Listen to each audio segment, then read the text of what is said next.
Welcome, fans, to Beyond the Scoreboard Episode 4. We are delighted to have two guests today, Scott Parrish and Eric Sorensen. We're going to be talking some baseball and kind of everything that goes along with their careers moving forward and what has led them up to their current positions that they're in now. I'm super excited for this. I believe that we're going to learn some really good baseball facts from some two very intelligent baseball people. Episode 4 of Beyond the Scoreboard is brought to you today by a wonderful sponsor, George's Lock and Key. George's specializes in high-grade commercial and residential locks for security and ease of mind. Give them a call at 208-743-8223 for any services you might need and for some 24/7 lockout service. Fellas, how we doing today? Yeah, we're doing great. Thank you so much, man. This is exciting. Yeah, I'm super excited to have you. And like I said, this is going to be a pretty fun podcast from some three guys that have, coached against each other and got some pretty fun, hopefully fun stories to share with everybody. But I just kind of want to start off with getting to know you guys a little bit and how your athletic careers and journeys began. So Eric, if you want to start us off, could just tell us kind of how your athletic career began and your playing days before coaching. Well, I grew up in Kittitas here in Ellensburg area. Started playing sports as a little kid. Really got into baseball. It's the 30th anniversary of the last time Kittitas was in the state championship this year. And unfortunately, it's been 30 years. But Wow. I remember going there as a little kid, the county stadium, and we lost to DeSales, one of their 19 state championships. And I just remember being a little kid like, this is great. Well, I love the sport, and then spent the summer going to Yakima Bears games, right? And so grew up, playing all three sports, played all three sports through Kittitas High School. I spent my summers playing baseball, and I think it was probably a real eye-opening experience the first summer I went and played like the Columbia Basin River Dogs, and the next year at the Pepsi Packs, thinking, oh my gosh, this is a whole new world of sports out here. It was awesome, and it was really good for me to do that. I played. For me, it was football and baseball. I played basketball because it's what you did, I guess. I mean, you played three sports because if you didn't, you had only a few guys on the team in the small schools. But going through high school, it came down to I was going to play baseball. There was no question about it of what I was going to do. And actually, one day I had a college reach out about football, and I was like, do that. I'm going to be a tackling dummy for 4 years, and maybe get to play. So had a lot of fun times at Kittitas, man. We won a lot of games in our time of doing that, playing for Coach Watkins, who it'll come back around in the end later on, the stories about him and how special he is for me. But was a pretty cool experience, and got done playing at Kittitas and had a few options of where I was going to go play college baseball if I was going to do it. And I ended up going to Big Bend Community College, followed Scott Parrish's footsteps the whole way in my baseball career, basically. An even fun story about when I go to my next spot, but played a couple years at Big Bend. Unfortunately, I was there for an extra year. I had a growing up year, trying to figure out life a little bit. Good thing it happened because it was actually probably a good thing that I did have to spend that extra year there and try to make sure I got my head on straight and figure out academics, because if it wasn't for baseball, I wouldn't go to college. I was going to go to school. I was going to come home and farm with my dad, take it over. It's what I'm doing now, but at least I got a college degree now, I guess, in what I'm doing. But get to Big Bend, played for Donnie Linger and Dave Haverlow, and Tuna. He was awesome, man, getting to coach by him. And I pitched and played first base there. And then after my last years there, I didn't really know what I was going to do. Luckily, growing up my entire life, actually one of my little league coaches was Desi Story at Central. And so I had two options out of Big Bend. It was a school back in the Midwest and Des Moines, Iowa, and Central to go to. And when the coach back there was awesome and talking to him in the recruiting process, but when he told me they don't get on their field till the first half of the season because of snow, I was like, I don't want to do that. Finished my last 2 years there playing baseball. Got a communication studies degree. Actually, I'll tell the story now. The first time I got to interact with Scott Parrish, the legend himself, was my recruiting trip to Central coming out of high school. I knew it. I'm doing it right away. I was senior in high school. I had gone and worked out for a college before, and luckily I didn't throw for them. And I came in through for Central, and they walked me out to the bullpen, and there's one guy out there warming up, the starter for the day for Central. And I get out there and like, okay, here, throw a few pitches and we'll check it out. And there's no baseballs around me. And I look up and this guy, he's kind of gruff. At the time, I was like, this guy's kind of a jerk. He's like, here, you can use my baseball. I was like, oh, okay, cool. Better give it back to me or I'm going to, he said something else after that. Okay, sounds good. And well, that turned out that was Scott Parrish. I threw my little bolt in for coach and gave him the ball back and he shoved it that day. I'm sure. I don't remember who you were playing, but you probably threw a no or something. I've seen you shove it a few times. So that was my story. Finished up at Central and throughout the last few years at Central, it was an awesome experience of going to school there, getting to play in my hometown and have dad there watching he was there for batting practice and everything. It was just a fun experience for me and thoroughly enjoyed my time being a Wildcat. Scott, you want to give us your background and your playing days? It's the same story. Where you went, Big Bend and Central. Well, at comm degree, I don't even know if I need to talk. Eric did it all. I did the same. Played everything, tried everything. You're a little kid, played soccer. That was what we had offered. Eventually that evolved into football season when we got into junior high, and I played football through high school. Tried wrestling when I was a little kid, really bad. It was a good experience. And again, played high school basketball. I really wasn't very good at it, but I enjoyed them a lot. I enjoyed being a Bulldog a lot, so that was really important to me. And I had 3 older brothers that played baseball and basketball, and then another brother that played baseball, basketball, and football. That Bulldog blood was in me at a pretty young age, with my dad, being the high school baseball coach from 91 to 17, or being involved with the high school baseball team.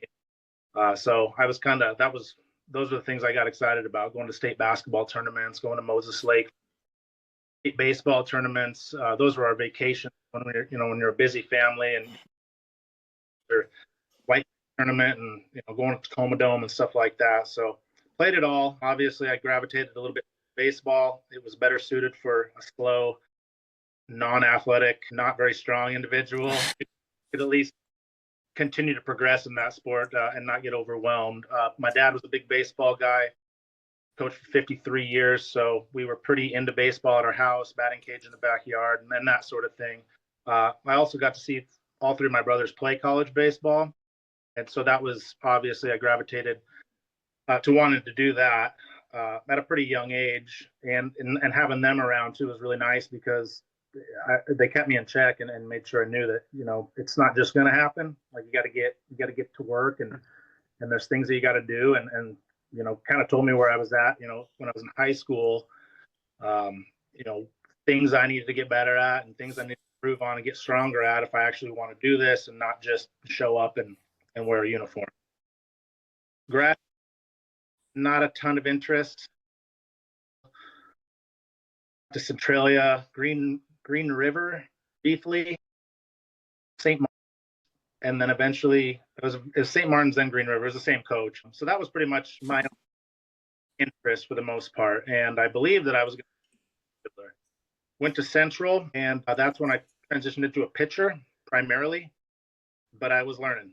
I didn't pitch a ton in high school. We had really good teams right after me that had lots of really good. They were already far more developed than I was when I was in high school. So I was learning my freshman year a lot. I redshirted at Central. At the end of that year, myself, Desi, and a couple of the coaches, Green River, started calling again. Desi, he was kind of looking for he was suggesting maybe let's find a place to go play. He was fine with me staying there, but thought maybe that would bet NWAC league and getting some more opportunity to pitch rather than waiting for 2 years. So it was Green River and Big Bend again. I kind of self-recruited myself to Big Bend. I made the call and it let me come down and throw, and it worked out pretty well. I was there for 2 years, pitched there for 2 years again. First year, lots of learning for hand there. And then it was my sophomore year that I switched to sidearm. And it was kind of a funny story. Desi was down there watching me. Dave Haverlow was watching me. It was in a World Series game. I had a really bad fall, like really bad. And like I was worried I was going to get. And somebody got sick in the World Series, our fall World Series. Drew was throwing great. And then my coach Dave was like, why don't you try 3 quarters, get a little move fastball. Not very fast, so we need to do something to make it get some guys out. And threw 3 quarters, and then the next inning he's like, why don't you just I was throwing good too. It's like the first good outing I had all year. So he dropped me right in the middle of the game, just like throw sidearm. Yeah, grip it 2 seam. See if we can run on some righties and get a little movement on it. He's like, it's just straight and it's not very fast. Did that. I had a really good inning. I threw my catcher called a curveball. I didn't know what to do. I just ripped her like a slider and depth to it. And then I went out the next inning, threw my first pitch overhand, and Davey they were just watching the game. He yelled, he's like, nope, never again. I got to throw quite a bit my sophomore year, and then transferred back to Central, kind of similar to what Eric had just said. The schools recruiting me the hardest were a couple D3 schools, and then Missouri Western and Lander. I really wanted to go to Lander. I'd never played warm baseball. Missouri Western was probably gave me the most money, Chris, I guess, but I realized that their weather is not any different than Central. So I thought, freezing cold weather, I may as well do it where I can play nearby, where my friends are, my family is, my parents put all the games, my brothers can go. So transferred back to Central, through there for 2 years. It was a great experience. Both schools, I love both schools, both those coaching staffs, all the exact same guys that Dave and Donnie and Keith and Garth were our coaches out at Big Bend, and then Desi and Lloyd were our primary coaches at Central. My brother helped out a little bit, and J-Mac was a helper too. Nothing but positive things to say about both of those. And one of those things that, when we're talking to our kids, and I think all of us can say that it's hard work to get there, but I always tell our kids, like, it's totally worth it. I wouldn't change it. If I was just a regular student, Wazoo is where I would have gone, but wasn't good enough to play there. I made the decision to play college baseball because it was pretty good 5 years for me. Well, awesome. And since you guys both transitioned from high school and then into college, and how that kind of journey shaped you as a player, what led each of you into the kind of the coaching world? Was it a kind of an instant? Was it something you kind of always knew you were going to do? Eric, you want to kind of give us your journey of coaching and how that took place for you? So when I started realizing I might want to coach, I was on the bench quite often through college. Then I was like, man, this sucks. I'm not playing anymore. I went from being a big fish in a tiny pond, and I was like, I'd be kind of. I was at the end of the dugout.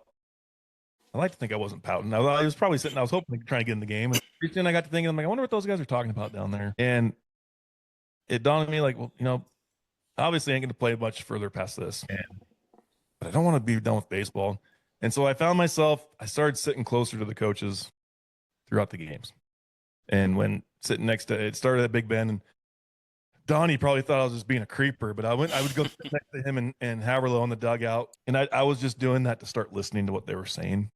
And because I was just curious, okay, if I'm going to start coaching someday, what are the conversations being had in the dugout with these guys? And then got to Central, and then played a little bit my first year, and then at the start of the season didn't play at the end, so I kind of started doing the same thing, sitting there listening to things. And then that towards the end of the season, I talked to Coach Watkins, who was my coach at Kittitas, and he said, hey, when you guys are done, why don't you come help us finish the season as a coach? And I was like, we've been baseball since fall. I don't know. And so finally, I said, okay, I'll do it. And so our season got over with, and it helped. My cousin was on the team at Kittitas. And so when our season at Central, and that was actually kind of the cool part about being where I was at, was when our Central baseball season got over with, the next couple of days later, I was out at Kittitas' practice, helping throw batting practice, hitting fungos and stuff. And so that really sparked my interest and everything to do that. And then the year after I got done playing, I still had another year of school. And so I was a full-time volunteer at that point for Kittitas, and I was the assistant coach for Coach Watkins for quite some time. And just that was kind of my start and coach and everything. I do wonder sometimes maybe I should have, at one point I was offered a job of being like a graduate assistant somewhere. And I was like, I'm done doing school. I ain't doing that no more. I already got my degree. They probably won't even let me in with my GPA. So that's kind of where I started coaching. And then, through the summertime playing, I was working for my dad, farming and stuff. But one of the assistant coaches at Central was Abe Silvestri, and he helped coach the Anderson Hay. I don't know if people remember the Anderson Hay baseball team. It was Babe Ruth here in Ellensburg. And him and Kelly Gow, who's a good buddy of mine now, we played together at Central. They were coaching it, and they let me show up when I was able to. And so, like, if it was a rainy day and we weren't farming, I got to go. And I really found love of coaching with Coach Watkins and everything. But then that summer with those guys, it was so much fun just coaching summer baseball, and highly encourage anybody that wants to be a coach, be a teacher, because don't be a farmer and try to coach summer baseball. Just my times of doing that, I was fun. And it really made me realize that when I was coaching kids, I had no idea who they were. And there was no correlation back to our program at Kittitas, but there was one day a kid couldn't hit. He was struggling. And I just told him one little adjustment with his hands and what to do.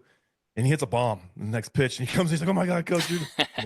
Hold on, dude. That's probably, it was probably a pitch down the middle you hit. But that's when it really sparked me, like, man, I might be able to do this. This is kind of fun. And so I coached for, that was 2 or 3 years as an assistant coach with Coach Watkins at Kittitas. And he had been doing it for a long time. And he's Hall of Famer in the state of Washington. And when he decided to retire, I was hired as the head coach and haven't looked back there. I'm sitting on year 11 now as the head coach at Kittitas. I'm so glad I did. I mean, it's been such a good journey of why we're doing it and everything, but and how that's changed throughout the years, and we can get into that later if you want. But like, yeah, I think that was the biggest thing. I think it was and then I think it was being at Western Oregon, a lefty that got drafted who didn't make it past rookie ball made me look like an idiot, and I couldn't see the ball when he threw it. Yeah, thinking about coaching. Right. That's kind of my journey into it, I guess. And Eric, just a follow-up question there. Do you think being an assistant for so long made your jump into being a head coach easier? I know a lot of guys, aren't able to be an assistant because of, it's not the funnest job in the world sometimes, and the pay sucks, and your say isn't always valued quite as much as. Can you just speak on being able to learn and be mentored by, obviously a Hall of Famer in the state? Yeah, it was actually, and I almost wish I could have done it for a couple more years, honestly. Looking back now, when I took over, heck no, I was ready. I'd be this head coach. And looking back now, and if he's watching, I'm sure I'm going to get a text message here soon. But looking what he did, Coach Watkins kind of groomed me. He gave me more responsibility, because at one point he told me I was coaching third base, and I was like, "Are you sure?" And I kept looking in the dugout if he was going to give me the signs, and he was like, "You got it. I trust you." And I was like, "Are you sure?" And so no, that was really good, because I got to learn from him in a way that he was able to teach, and he's an educator. He's so many years of being a teacher, and so he knew what he was doing the whole time with me and grooming me. So I was lucky to have I was fortunate enough to have a mentor who'd done it for so long that he, without me knowing, he put me in the right direction of where things and how the program should be ran, and what the pillars of things and why we do what we do and what Kittitas baseball should stand for. So no, yes. If there's a young guy listening that says, "I need to be the head coach right now," I'm like, it's pretty beneficial to be an assistant for a little bit. It truly was. Looking back now, it was probably one of the best things that could have happened. Awesome. And I know that I can definitely speak to that. I've been an assistant for quite a while now, and I thought 5 years ago I probably was ready, but now I've just in still being an assistant, but being able to be given a few more opportunities and responsibilities, I'm not sure I would have been able to do it then. So, and obviously being a little bit older and wiser, and hopefully I'm a little bit more mature, and all that kind of stuff helps. But yeah, I definitely want to make sure that anybody who's coaching here, being an assistant is, especially for an assistant for a coach that knows what they're doing, is invaluable. There's no other way of getting it. Scott, how about you? Give us your coaching journey and what kind of brought you to the coaching world. Well, my dad coached for a long time and coached me for a long time. All my brothers too. When I was finishing up at Central, wasn't exactly a hot commodity on the circuit there. I had a quick visit with the Padres, and then I proceeded to lose 4 games in a row. And once I ran into that guy again, he was like, "Yeah, your window's probably in the future for him. We could hope for it, but that's okay." And I didn't really think about coaching. I had one more quarter to do, finish that up, and came back. Not really sure what the plan was, but I said, I'll coach with my dad this spring and kind of figure out what I want to do. I'd got a journalism degree, but I had and so I started coaching in the spring of 2007, and it was great. You get excited about getting to go back and help out a program that you played for, that meant a lot to you, and there's a lot of those players that were little kids when I was in high school, so it was exciting to be back and helping there at our youth camps and kids you see in church and kids root basketball, football, and baseball games. So that part was pretty good. It was a rough year, but it ended really good. Maybe it wasn't a rough year. It was a learning year for sure. Came out kind of swinging when it came to bringing with me from college, and got to remember that they're still high school kids. They don't prep all year long. Don't have the same amount of resources, but it was a really good first couple of years. I ended up coaching my dad for 5 years. I had a brief sabbatical and coached at Big Bend for a year, and then I did a GA opportunity, little operation, but it was definitely a coaching learning experience with Washington State University. Because of my ownership of the Palouse Summer Series, I had to move away from that. So I had 2 years of college coaching experience. That was, I don't know how much I coached them, but I definitely learned a lot about coaching and brought that back with me. Joined the Colfax staff in another 14, 15, 4 years with my dad. So I coached 9 years. I'm a college coach, so 11 years before I became the head coach at Colfax High School. And you guys couldn't be more correct. It's so important to do that. I mean, obviously, if you get a head coaching job quick, like take it for sure. You don't want to turn those things down because opportunities are few and far between. But you learn a lot, and it's not just the coaching aspect. It's how to talk to parents, talk to kids that you might have issues with, ordering apparel and getting helmets and setting up nets and all this stuff that you really as an assistant. And then honestly, it was a breath of fresh air as an assistant because I felt like I was a coach then. I wasn't on a Zoom call for an all league meeting for 2.5 hours. I wasn't having to make sure we had baseballs and make sure we had extra pants, boots, bus, that. So that's part of the role now. It doesn't mean I still coach. I'm kind of a control freak. I still do a lot of coaching, but I definitely did more when I was an assistant. I didn't have to worry about that stuff. We get to the field. My dad's a field guy. He had the field dialed in. He was a master of putting up batting cages and getting facilities set up. I still have him come help me every once in a while and stuff. But now that I've learned how to do that, you realize that there's just so much more to it than just coaching. Just coaching the game itself, and that's one of the things I appreciated a lot about being an assistant. And then we take a lot of stuff that we've used in the past as Colfax players. I took a lot from college. I adjusted it a lot to match the resources that we have and the speed at which we play. But I learned a lot at Washington State from Donnie and Swentz and Pat. Ton of team stuff there. Same with Donnie Lindgren and Ray out at Big Bend. Just a whole bunch of different stuff that probably suited closer to high school, just because Big Bend's a small school, doesn't have a ton of stuff. They do now. They have the six, but you learn a lot of high school that translates to high school. You just have to kind of form it to what matches what you have as far as space and kind of the speed of play. But I learned a ton as an assistant. And I got to be an assistant coach this last summer, and it was nice. Sign up. You don't have to handle all the emails and all that stuff. So it was kind of a breath of fresh air to be an assistant.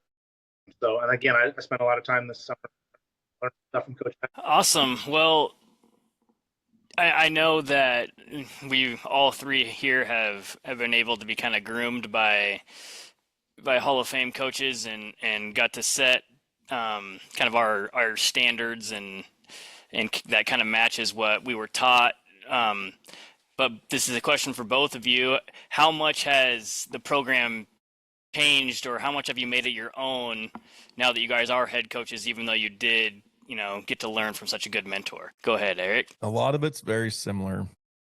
I think that's a really good question. I think what's changed in how we do things is I think there's more resources available in the fact of being able to watch the coaches clinics like the ABCAs and the Portlands and everything. And I think the only thing that might have changed is and if we don't do this, we're being left behind, is just doing things just a little bit better, maybe new drills of how we treat or teach things. trying to create more flow within our practice. But we've always kind of had that, and I think it also varies so much for us year to year because our roster is so different with how small of a school we are. But I know that it hit me when, gosh, what year was, I can't remember what year it was, and the first 2 or 3 years we made the state tournament. Unfortunately, we saw Soten and probably a Colfax. Anyways, but we got knocked out in the districts and didn't make state, and it was bothering me. I remember halfway between Moses Lake and home, I was in the front seat and I was losing it, man. I was pissed, I was sad, I was all of the above, and I finally texted coach and I was like, man, I'm sorry we didn't keep any tradition going on here, or keep the tradition going. And his comment was, the tradition here is not doing that, is not that, Eric. It's who we're creating as a player and the type of kids that we're graduating. He goes, the wins come with it, but our program's not going to be defined based off of that. And I was like, oh. So that changed a lot because I was coming in as a new coach. Like, oh, we're going to win everything. We're going to win all this, do all this, right? So I think just over the years, it's just changed in the fact of we just try to do everything a little bit cleaner, a little bit better, a little bit more efficient. I know for me, the older I got, the more kids I started having, the quicker our practices got. Instead of being hours, 2.5 hours. And it was a mission of mine. Okay, how can we do this? And how can we speed this practice up without losing the quality of practice, and to make sure we're still getting the amount of reps that we're supposed to be getting, and the fact that I can still be home at a decent hour. So my lovely wife, Paige, who's amazing because she's let me do this and be away for so long and still be home at night to be dad and a husband at that time. I think that's the biggest thing that might have changed. I mean, we still do a lot of things the same, but I think it's just fine tuning everything along the way, and just trying to make things a little bit more and more and more. And I guess the non-baseball stuff, I've always taken a lot of pride in the facilities. I love our fields. We've done little improvements here and there. Scotty's been in our tiny basement dugout that's just so small, and just moving the fences out and putting AstroTurf down in the cages. And that's the one thing that, as a visual that you can see, I've always tried to improve each and every year. How are we going to make this field in our facility look that much better come? So when I do step away, whoever steps in after me has a clean facility of how I'd want to leave it, I guess. And Scott, same question to you. We keep a lot of things that are pretty similar to what we had when I was playing. A lot of emphasis on fundamental individual D. We get stuck in the barn in the indoor. We used to be the gym. Now we're in a barn. So a lot of opportunities to really fine tune the hitting. So that's pretty similar. And so we kept going, but we've added, like Coach said, we've added a few things here and there that I've learned along the way. One of the things I probably implement a little bit more is more team D type stuff. Because I learned some really good things at Big Bend and some really good things at Washington State. And again, we have to tweak them a little bit. But we're able to do a lot more team D type stuff, and I like to implement that in. It kind of keeps everybody engaged. We just got to do it the right way. Like Coach said, I think one of the things that my dad did really, really good is create a career, and so did Coach Paulson. Coach Paulson was a coach before my dad. My dad is 5-6 years, and between the two of those, the winning culture kind of got created. And that's something I just had to talk with our kids about, that we, hopefully we can start bringing that back and kind of remembering, who the Bulldogs are. But I was pretty fortunate to finish that time that I was an assistant with my dad, and then he gave me a pretty loaded team to start my first career. My first year at in 2018 was my first season as a head coach. And we came off a state championship, so that part was exciting. We returned some good players. That first year have a whole bunch of talent and experience.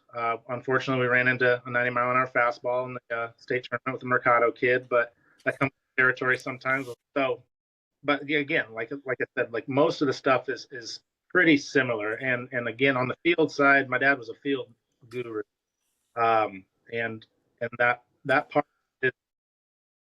might be his favorite son. I'm not sure, but he still comes down and helps him with it. I've learned over the years a lot of the intricacies of how you make that place shine, and that's one of the things that we definitely, as a team and a coaching staff, they're excellent coaches, but they're also really good field guys. When he's down there, the alumni are down there. Anybody in our towns down there, look sure that you leave it as good as you found it, or maybe hopefully even better. And I think we've done a pretty good job of that as far as keeping that part of the culture alive. But we want to get back to those winning ways that I think that Colfax is seen as, at least for the small schools. I'd like to say that. And that's kind of where we're at right now, is just kind of bouncing back to those old days, hopefully. Awesome, and I can say firsthand, I think everybody, at least that I've talked to, thinks that of Colfax for sure, and have always said it to a lot of people. I think Asotin might have 6 or 8 more state championships if we didn't have to play DeSales and Colfax 17 times a year. So that was that's been quite the experience as an opponent of some 2 really, really good programs. Good job, and also not good job on that. You've had your share over us. Not very many, though. DeSales, maybe. I will say, I think we're above 500 against DeSales. We've got to be the only team in the history in the world in that. I'm going to talk to Kim Cox about that here in a couple weeks. All right, so fellas, you both have contributed to the baseball community outside of coaching. Scott with the travel ball tourneys and the Blue Summer Series, and then Eric with your podcast, and then also with the involvement in the coaches union. For each of you, how are those experiences going, and how have they added to your coaching abilities? Eric, you want to start for us, or? I can start. The podcast has been, man, a lot of fun, and I started, and it's actually very selfish of me. It's been a big tool for me just to be able to, I don't know, just anything and any subject that we want to talk about or learn about, or, you know, it's a phone call to Jason or Kelly of just talking to whatever subject of baseball. I'm like, man, we need to dive into this more. Who should we talk to? And then we would bring a guest on. And so it's been a really cool tool in that aspect. For my coaching alone, is just, it's like my own little clinic every other week when we record of what I want to listen to. But what I didn't know it was going to turn into was something that the amount of people that we communicate with and talk to, I'd like to think that it's bringing the Pacific Northwest community a little bit closer. I know it always has been, and everybody always has their groups of people who they talk to and hang out with. But it's just always, it's kind of fun to get together with the guys in public, especially at the clinic, and just the amount of people that actually do listen to it. I figured there was probably just a couple people, and are we really wasting our time here or not? And I hope that we're bringing value to people in the Northwest and all over that listen to it, because it's been a really fun endeavor. I mean, shoot, we finally did our first live episode. No one got canned or canceled, so that's really big. There was no bad words said. There's a few moments where a couple of our guests, I thought, man, this is getting kind of interesting. But no, that's been a lot of fun for our side of things, and honestly, I think it's what led to my being asked about the clinic and doing the coaches association. You know, everybody always says, like, I want to help out, and then not everybody was able to get to. And with my schedule, there's about a 0% chance I'll ever get to go watch. I shouldn't say. It's an extremely small chance I'll ever get to go help out with the All-State Series in the summer, the Hall of Fame banquet. I've been to one of them. It was amazing. It was such a fun weekend to do it when Coach Watkins got inducted. I wish I could have gone last year to see Jim Holman get inducted. But it's just not in my time schedule. I'm usually on a tractor, baling hay or doing something. And by the time I get done working, the last thing I was going to do was drive to Yakima, just because it's been a grind. But, you know, when they asked, I was like, yeah, this is the time of the year I get to help out. Wintertime's mine. Let's do it. And then it just so happened the first year it all rolled together going to Moses Lake for that one. And it clicked. It was fun. We enjoyed it. We had more ideas. And then we moved it to Ellensburg, and second year at Ellensburg. And that one's been a fun one. If anybody hasn't signed up yet, Scott, get signed up for the clinic. I don't know. It's just been a lot of enjoyable for me to get to know some of the past members of the association, the coaches, and I was fired up when I called Coach Cox. Honestly, like, I don't know if it was the nerve wracking to try to make that call. Like, okay, I got to call him, right? It was like trying to call the girl. Right? I called him like, hey, Coach, how's it going? He's like, hey, Eric. And I said, this is what we want to do. He's like, you know, that sounds like fun. I was like, oh, that was way easier than I thought it was going to be.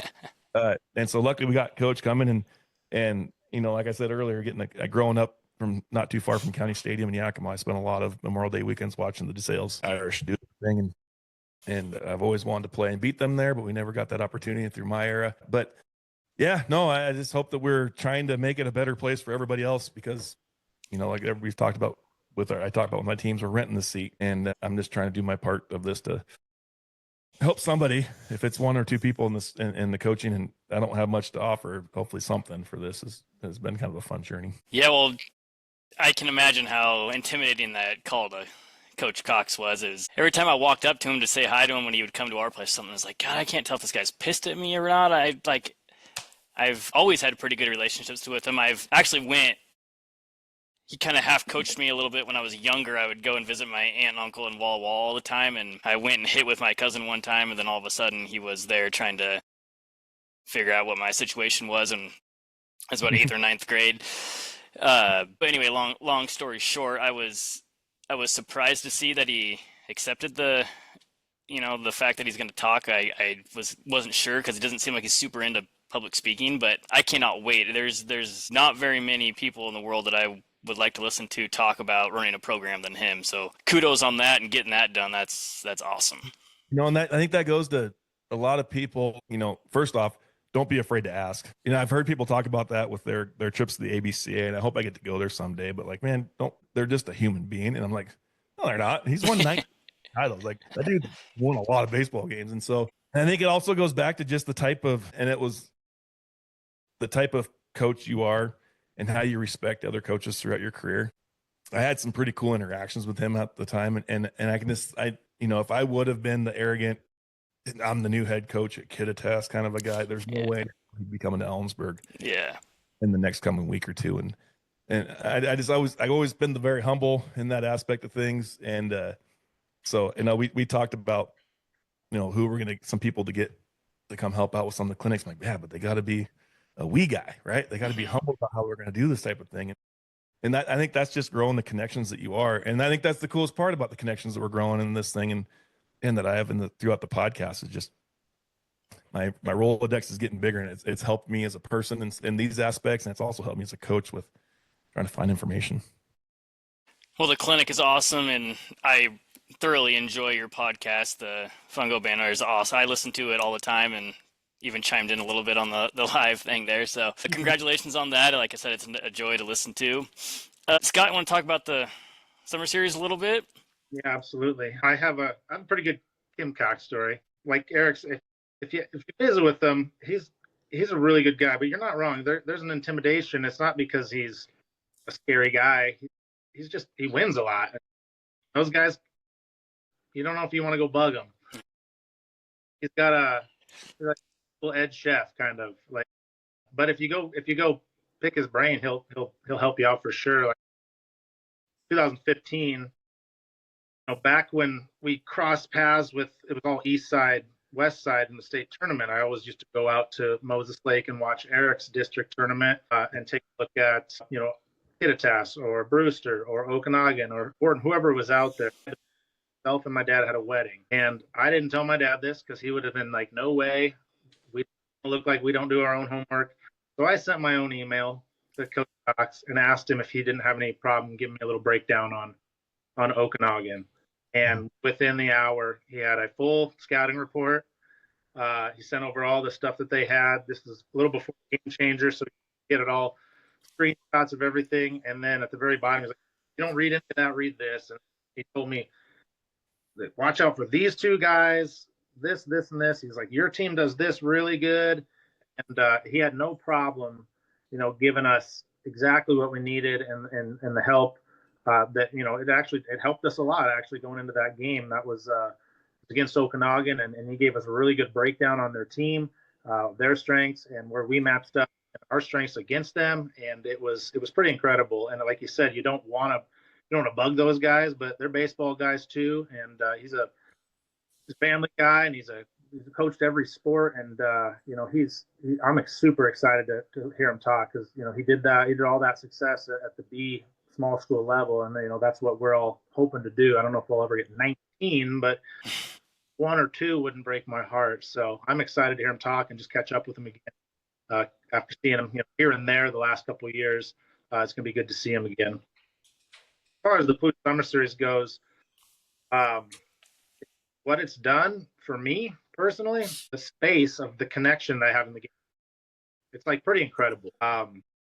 I played college. I briefly coached college, and getting to this with those two, my high school experience and those two, and then this is connected to me to almost the whole Northwest of baseball at a whole bunch of levels. I have so many more people that I can reach out to as a resource to help me with some of the things I struggle with. I'm not a very good not organized in the I'm not very good at Excel and creating stuff like that. So I reach out to certain coaches. Greg Munson visits with me about tournaments. And he's an arm care guy, an arm strength guy. So I reach out to him all the time. I talk to a lot of these coaches that I've had in my past, these college coaches, reach out and just ask me how things are going. How's the ball club doing? I'll ask them questions about, hey, you're in a tough time. I had a great conversation with Don Marbit 2 years ago when we were 9-9. I thought we were going to be like a 18-0 type team, and here we are at 9-9. Gave me some great advice, and he was like, you just got to love those guys up, man. You just keep loving them up. And this is when they need it the most, and this is when they need you the most. And that's something my dad always told me. Like, coaching, they may not need you when they're really good, but the years when they're bad, that's when they need you the most. And I would never say we were bad, but there was years that we didn't have the same levels of talent that we've had in years past, where that's when they need you the most. And so I'm lucky to know guys in pro ball. I'm lucky to know a few scouts here and there. I'm lucky to know a lot of guys in college ball. Once you get to know them and realize that maybe they coach at a way higher level, they're probably more knowledgeable than me, but they're not ever afraid to help you. And if you ask them questions, sometimes ask them if you can use their facilities. That's how we're going to play districts in that tournament that we're going to all play in at Gonzaga. Is just because I know Coach Harmon, and he's a really good guy, and he always likes coming down to Colfax. And so I just kind of threw it out there nervously, and he was like, absolutely, let's figure out how to way to get you guys up here. So it's connected to me because I met him through the first year. It's connected to me. I can on when you need some help or need some guidance or some advice, because I wouldn't say I'm a great coach. I think I know a few things, but there's a lot of things out there that I definitely need help with from time to time. And I like reaching out. I reach out to you guys all the time and ask you different things about what you do. And obviously we don't want to give away too many trades because we're going to play each other, but that's the great thing about this coaching community that we're in. And that's why I'm really excited about this clinic. I love visiting with the high school coaches. I love hearing what they do because their resources and their fields and their facilities probably match ours really well. I love going to the college clinics too. I do. With 4 hack attacks, it's tough to match up with. I've got 2 jugs machines from the 70s and the 90s. Do things different. A coach from Kittitas or Coach Stoughton or Ellensburg's coach had a great drill last year that we sat in on it and got to listen to and learn what they do. As Coach Gibson. So I'm excited to connect with those coaches. I like talking to them preseason when we're all in a good mood, where hope springs a time, and just catching up and seeing how everybody's going to be this year, and then catching up as the year goes by. We see that each team's doing well, and we talk, and like all 3 of us do, we get out and say, hey, how's so and so? That's my favorite part of. Well, it's one of my favorite parts about coaching. I love being able to be a part of Northwest coaches community because I think it's a pretty tight knit group, and I love the fact that it doesn't matter what level they're at. Like I can text Billy Boyer and ask him about some defensive drills, and he worked for the Tigers, and he has no problem sending me information that I need. So that's the great part about this Northwest coaches group. It's just a great group of people. A coach here, of a travel organization or a youth baseball team, how do they go about getting into the Palouse Summer Series? How does that system kind of work, and where can they go to reach out to you? That is under construction right now. I've always done the reservation process by hand through me. Like there's what's that? Attorney Builder is something that people use. I could probably levels for older guys though. We have to, I don't say vet, but we have to put a certain level of talent on Washington State's field. Part of the job and the Palouse Summer Series, its first job is that there is players going through there that are teams. Players are going through there that the Cougars. So that's why I've always done it, just straight through email, straight through me. It does. I mean, I hate telling teams no, but we got to get certain teams on certain weekends. So when the coaches are in town, they can see those guys. That's part of the value of the event. So if I put it on Tourney Builder or something like that, a team that has 6 teams at 19U might put them all in. Who doesn't want to play at LCSC and Washington State? But at the same time, I have to say, we hope top team here with the most recruitable value to those 2 stations. Washington State is near and dear to me, and it's kind of the hub of the Palouse Summer Series. We start by that, like with the youth organizations, 13 and below, 12 and below. Like, everybody reach out to me, and we'll get as many teams in as we can, and with the facilities that we have, and make it a big event. Because the other part about the Palouse Summer I love and get to see, if you're kind of moving around from field to field and kind of get downtown Pullman, during the event, you can really see what it does for the community. It's a huge economic boost during a time when the students are gone. So I didn't understand that probably the first year, and then I kind of started realizing, what it does and how important it is from a standpoint that's not just playing baseball. It's about getting people into our towns, getting them into hotels, getting them into restaurants, going to movies, that sort of stuff. And so that part's pretty cool too. Like, I really enjoy that aspect to help out Pullman, Moscow, Colfax, and the LC Valley as much as we can. Awesome. Yeah, I mean, it's a great event, and I've been able to watch quite a few different years of it, and it is fun. And obviously, it's a hot commodity when you get to play it. BSU's facility, which is obviously amazing, and then getting kind of to see some of the culture and the facility that LCSC does at an NAIA school is also pretty cool. Obviously, good job there, and keep doing what you're doing. If there's anybody here that's looking for some tournaments, especially at the youth level, I hear, go ahead and reach out to Scott. He'll lead you to the right contact there. But fellas, now baseball season is just right around the corner. As much as we might not be ready for it or think it's coming, man, it's about a month away or so now. So each of you just kind of give us an outlook on 2025. Obviously, don't give too much away, but maybe some expectations of your team and your league and how it all fit together for you. Eric, you can go ahead and start that one for us. Well, I am extremely excited.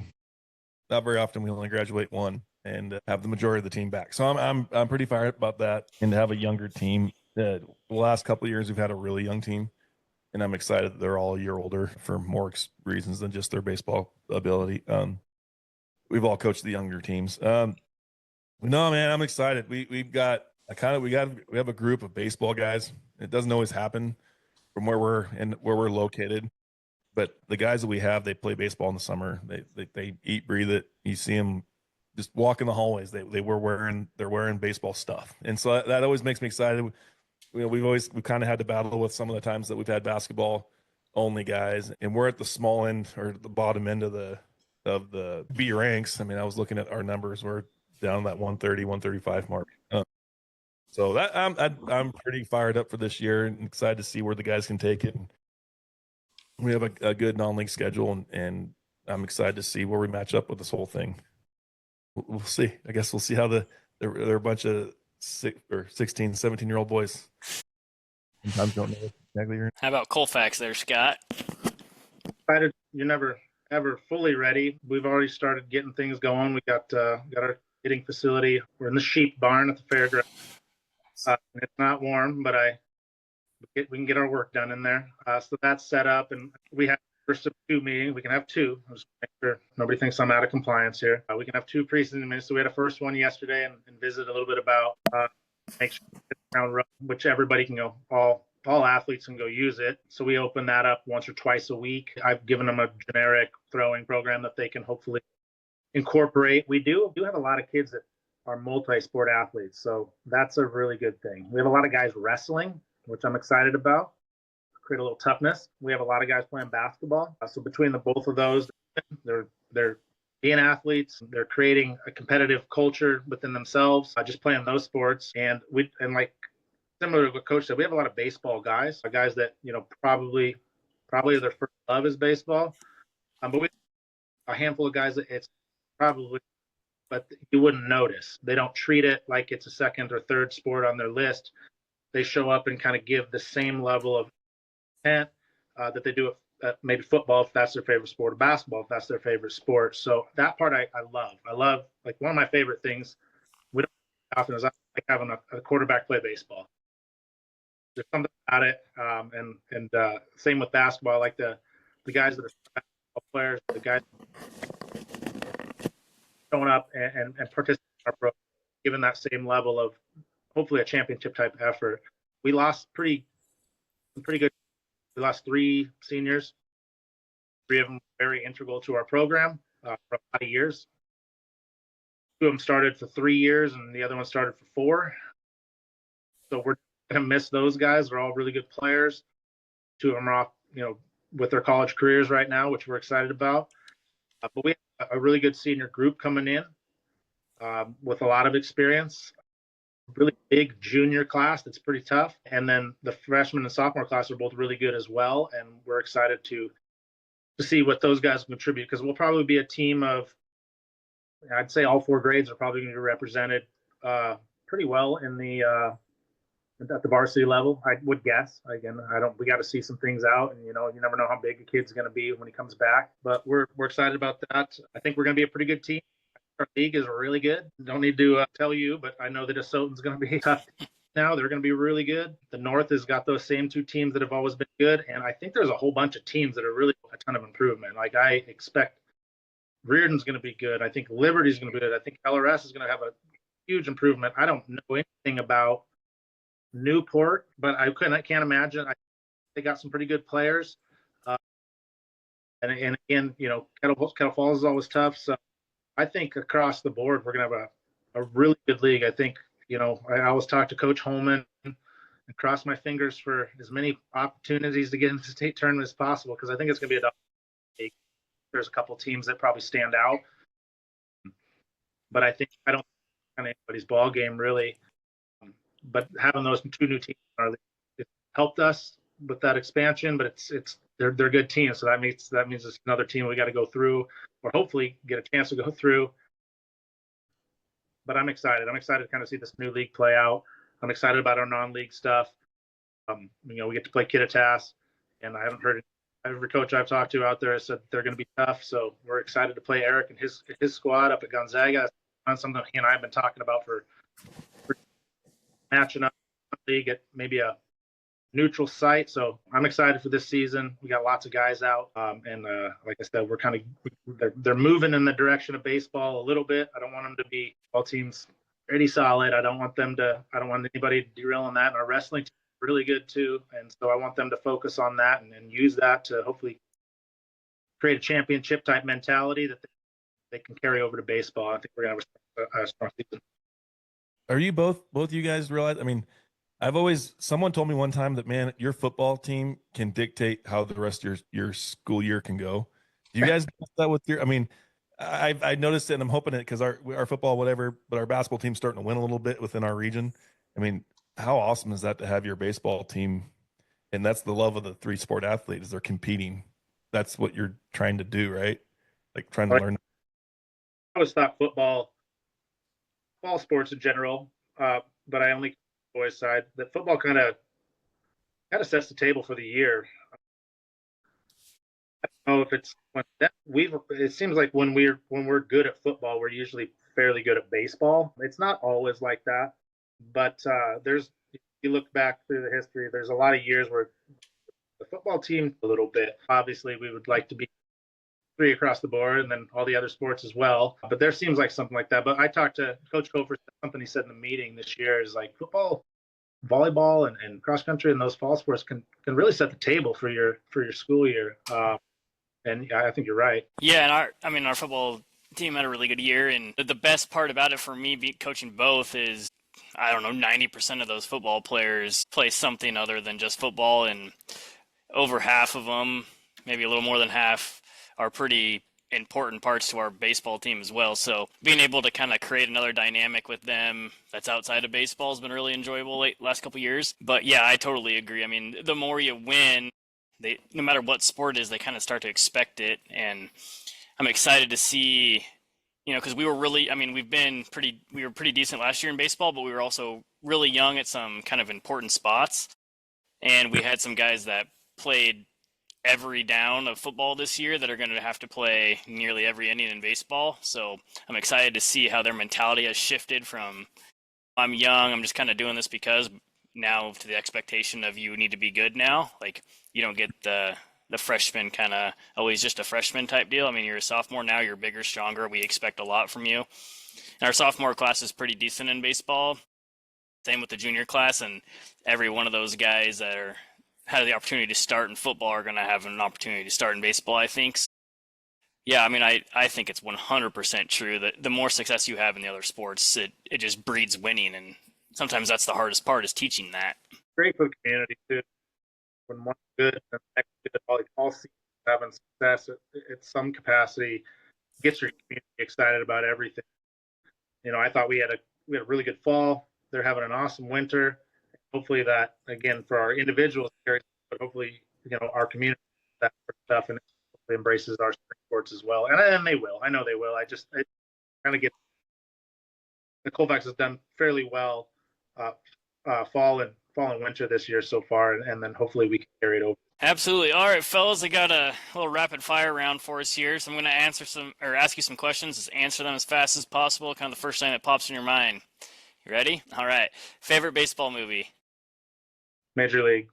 The Natural. Player you looked up to growing up? All three of my brothers. That's a good answer, Scott. It is.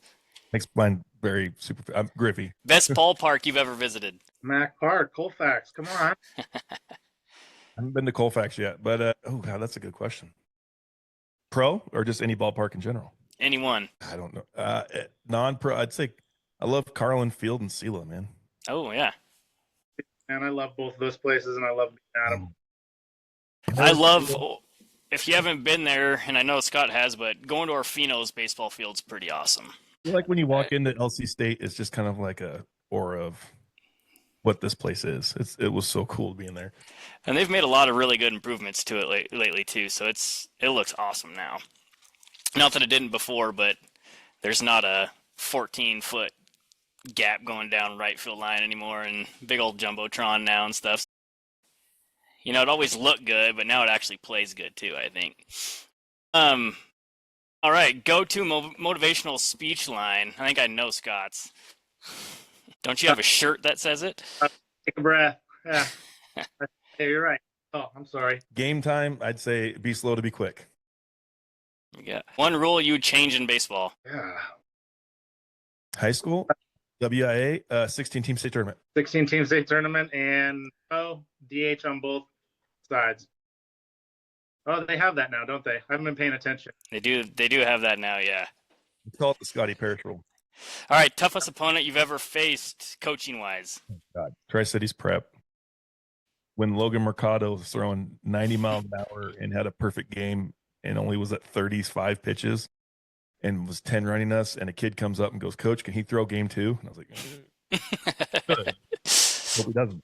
Yeah. Logan Mercado as well, or Zach Swanson, huge arms. Who is the best player you played baseball with personally? Scott Parrish in the alumni game. Thank you. Shoves, man. He just shoves it. You want him going. Ever. I'll say George Reyes. A really good one. Man, spent the most time with them, probably Jamie Nielsen. Favorite post-game restaurant for your team? Well, it used to be Miners because that meant we were at the state tournament. It's evolved. It was probably Miners early on. Now it's the easiest to park the bus and the quickest to get out of town. Okay, you can't pick your own team. Who wins the 2025 2B state title? This is going to be a good Final Four this year, whoever makes it. I'm just saying there's a lefty from Asotin you don't want to face. I've seen him a time or two. Yeah. He's about 25 pounds heavier now. Oh, my gosh. I don't know who to pick for that one. I'd pick Tri-Cities Prep. That's what I was going to pick, or Riverview. Yeah. ECP's the back-to-back state champs. Do a podcast with the guy. We'll pick you. All right. Trivia challenge here now. Okay, so whoever can answer it first. All right. Who is the only player to hit 2 grand slams in the same inning? This is all Major League Baseball. Do either of you know? I was going to say Mike Cameron, but I think that was just in the same game. Got a guess, Scott? I said Mike Cameron. Fernando Tatis Sr. Wow. In 1999. Okay, which pitcher holds the record for most career complete games in MLB? Sandy Koufax? Gibson. I'm kind of depressed you guys didn't get this one. This is not somebody in this. It's Cy Young. Okay. 49 of them. There was no relievers then. Been 49 complete games. Most people don't even have that many starts. All right, who was the first player in MLB history to hit 40 home runs and steal 40 bases in the same season? Jose Canseco. Yeah. Ding, ding, ding. I think we might get this one, but Never know. What team holds the record for most wins in a season? Tied with? The Chicago Cubs. Nice. There we go. All right. Fellas, I really appreciate your time. This has been a really fun episode and kind of learning your history and your journey and all of that great stuff. And for the listeners listening, if you have any interest in learning more about coaching in the Pacific Northwest, please sign up for that clinic. If you need some information on that, I'm sure we can reach out to Eric on one of his socials and he'll get you all that information. Follow. Hold on. I'll get the Twitter handle for that one. Yeah. State Baseball Coaches Association, WSBCA Clinic. Follow that. Awesome. And then if you are any sort of youth baseball coach and you want to play some baseball this summer, please reach out to Scott and any of his socials, and he'll get you that information, I'm sure. Or if you want some cool apparel, I bet he could hook you up there too. Best turn. There you go. I actually got a hat right over there. Eric can't wear my hats. Order him for the small head. I got size 8. Come on, Scott. Extra large. I don't get fun things. All right, fellas. Well, again, I appreciate your time joining Beyond the Scoreboard here for episode 4. Once again, for those of you that are listening, we are sponsored by Georgia's Lock and Key. So if you have any of your key needs, please reach out to them. Anytime in the LC Valley, 24-hour service.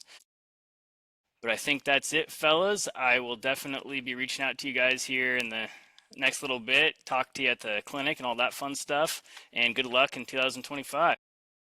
Appreciate you. Thank you. Appreciate it. Good luck to you guys too. Yeah, thanks a lot. Appreciate it. See you guys in a couple weeks. Yeah, see you later.